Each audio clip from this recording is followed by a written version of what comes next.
So today, the United States launched a trade war against Canada, their closest partner and ally, their closest friend. At the same time, they're talking about working positively with Russia, appeasing Vladimir Putin, a lying, murderous dictator. Make that make sense. Canadians are reasonable, and we are polite, but we will not back down from a fight. Not when our country and the well-being of everyone in it is at stake. At the moment, the U.S. tariffs came into effect in the early hours of this morning, and so did the Canadian response. Canada will be implementing 25% tariffs against $155 billion worth of American goods, starting with tariffs on $30 billion worth of goods immediately, and tariffs on the remaining $125 billion of American products in 21 days' time. Today, we will also be challenging these illegal actions by filing dispute resolution claims at the World Trade Organization and through the USMCA. But in the meantime, our tariffs will remain in place until the U.S. tariffs are withdrawn, and not a moment sooner.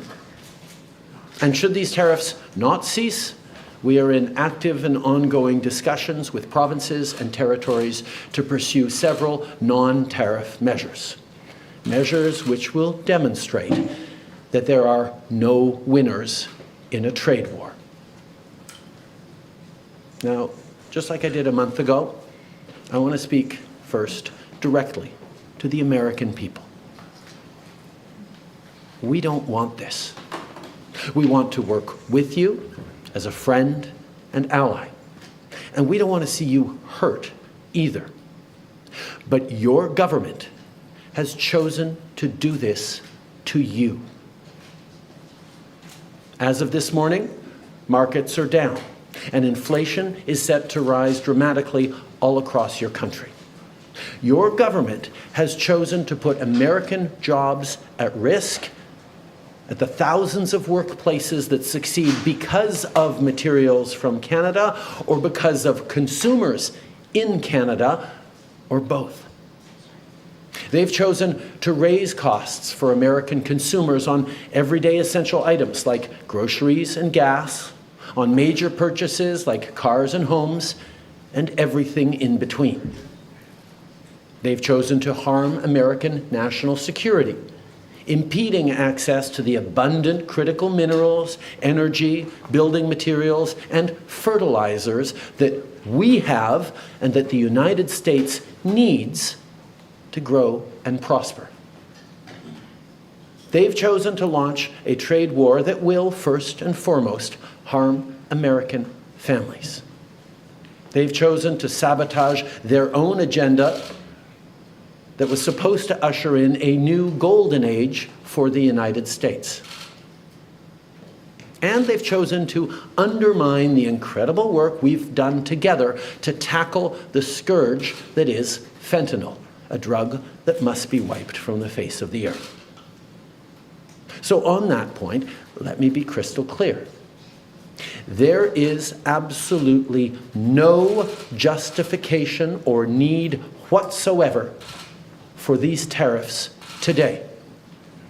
Now, the legal pretext your government is using to bring in these tariffs is that Canada is apparently unwilling to help in the fight against illegal fentanyl. Well, that is totally false. Let's look at the facts. Our border is already safe and secure. Far less than 1% of fentanyl flows and less than 1% of illegal crossings into the United States comes from Canada. But we acted because we know we can always do better. We responded to concerns, including from the President, by implementing an ambitious $1.3 billion border plan. A border plan that includes generational investments in new AI and imaging tools to stop the flow of fentanyl in its tracks, stronger coordination and information sharing with American agencies, along with the deployment of drones, helicopters, and additional personnel to keep our border secure. Now, a month ago, as part of an agreement with the United States that paused the tariffs, we made further commitments. We appointed Kevin Brasseau as our fentanyl czar, a man who dedicated his multi-decade career in law enforcement to combating organized crime networks and drug trafficking. We designated 7 drug cartels, sick, evil groups who cynically profit off the pain and suffering of people on both sides of the border, as the terrorist organizations that they are. And just yesterday, we launched a new joint operations partnership supported by a $200 million investment between Canada's security and law enforcement agencies, a partnership that will enhance the coordination of information and intelligence in order to thwart criminal gangs involved in the illegal fentanyl trade. And critically, our actions are working. As the U.S. Customs and Border Protection just acknowledged, there was a 97% drop in fentanyl seizures from January compared to December, to a near zero low of less than half an ounce seized in January, even with all the further enforcements and actions we've taken at the borders. In sum, we stepped up.